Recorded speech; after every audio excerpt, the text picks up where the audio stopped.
Good morning everyone! Welcome back to my tiny garden. Mag-planter tayo ngayon. Ngayong araw na ito. Ayan, ipapakita ko lang ang aking mga halaman dito na oregano, variegated at saka ordinary na oregano. Ayun, sobrang lalaki na sila. Pati itong ating mga snake plant at saka yung mga tea plant natin at saka yung malunggay na inabutan namin dito, sobrang laki na. At itong ating yellow bell, meron na siyang palabas na bulaklak. Nag-survive siya kahit na hindi masyado naaalagaan. Ito na siya ngayon. Ito din yung ating malunggay na tanim nung kailan lang. At saka yan na yung isang malunggay. Ayun.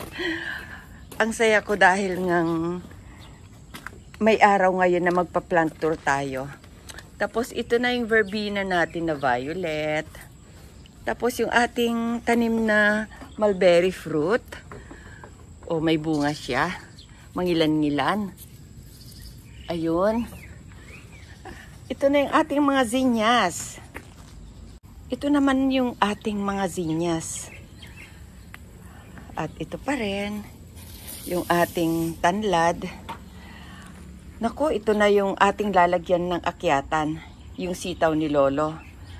At saka tingnan nyo naman ang ating zinnias, ang lalaki na at ang gaganda ng mga bulaklak. Oh, kahit nasa kabilang pader. At ito naman yung Vietnam rose ng aking apo. Tumubo na rin yung mga damo ulit, kailan lang natin binunutan. Tapos itong ating mga inilipat dito kasi laging nasasagasaan. Ayan. Mga zinnias natin ang ganda. Tignan nyo. Okay.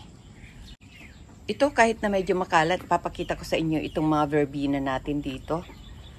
At saka itong gomfrina natin. Tignan nyo, nag-survive siya. Ang ating gomfrina, oh. O botansilyo. Ito, baka iuwi ko sa bahay itong nakapaso na ating tanlad. Ito na yung varieties of kamantigi natin. Di ko alam ang English nito o scientific name niya. Comment down below na lang kung alam nyo. O, tapos ito na yung ating mga mayanas o coleus varieties. Yan. Tapos ito na yung ay, ang kaganda na. Ganito pala kaganda dito pag araw. Tapos, ganito na din kadamo dito. Ang dami ng damo. So, ito din ang tatanggalin natin ngayong araw. Mga damo na yan. Tapos, yung sitaw ni Lolo, kailangan nalagyan ng akyatan. Oh, may kumain na insekto dito sa ating kalamansi. O, tignan nyo. Bunga na lang ang naiwan. Meron siyang uod. O, tignan nyo, may uod siya, oh. Yan pala ang kumakain. Asan na? Hindi ko makita. Yan. Yan yung kumakain sa kalamansi natin. Dahon lang naman ang kinain, hindi pinakialaman yung bunga. Tapos, ang lalaki na din itong mga kamote kung saan-saan na nakarating. Tapos, itong sitaw ni Lolo, oh, talagang gusto niya nang umakyat talaga. Tapos, ito na yung ating mga kamote. Oh, tingnan nyo, ang layo ng narating. Kaya ito din, ang gagawan natin ng akyatan, grabe, ang lulusog. Dahil nga nalagyan na natin ng temporary o kaya yung bakod na net para hindi pasukin ng mga stray dogs, pwede natin itong gulayin o pwede natin itong talbusan. Siguro pwede nang kainin itong talbos nito dahil sigurado nang wala na nakakapasok dito na stray dogs. Tapos pati itong ating alokbati. Ayan, naman, anong tawag dito na? Indian spinach. Yan. Tapos yung ating papaya, ang laki-laki na din. Kailangan alisin natin yung umakyat sa kanya na, ayan, akyat na sitaw. Oh my God. Tapakan ko yung aking tanim. Ang daming mga damo na agad. Ang bilis na tumubo ng damo dito. Okay. Tapos ito yung papaya natin. 1 metro na agad ang tangkad niya. Pero may umaakyat na damo. Kailangan din alisin natin.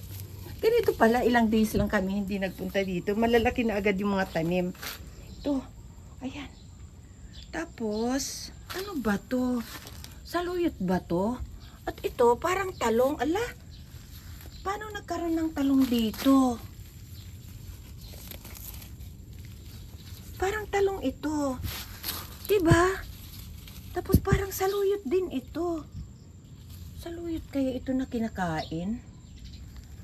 Tapos, tignan nyo, talong ito eh.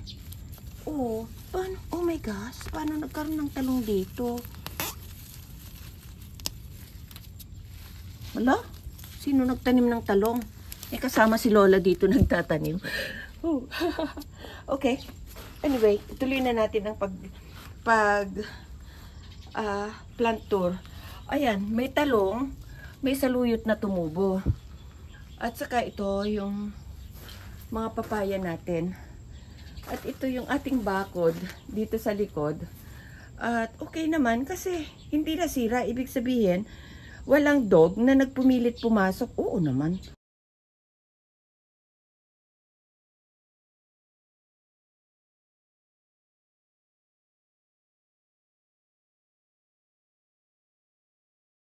Harap ng pintuan natin. O harap ng bahay. Na, ala, grabe ha.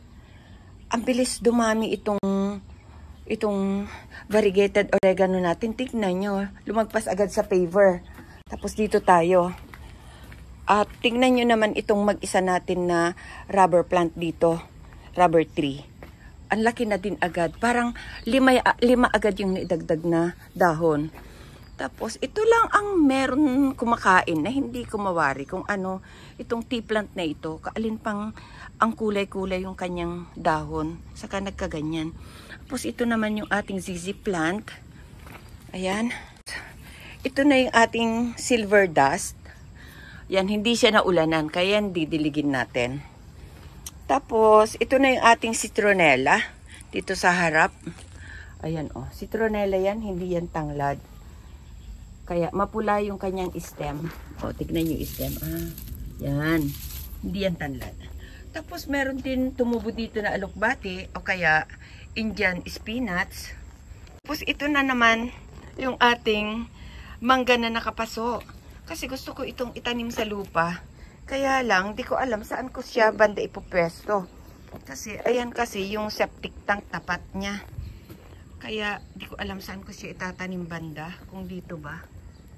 Yan. Yan. Dapat dito siya, no? Okay. Yan.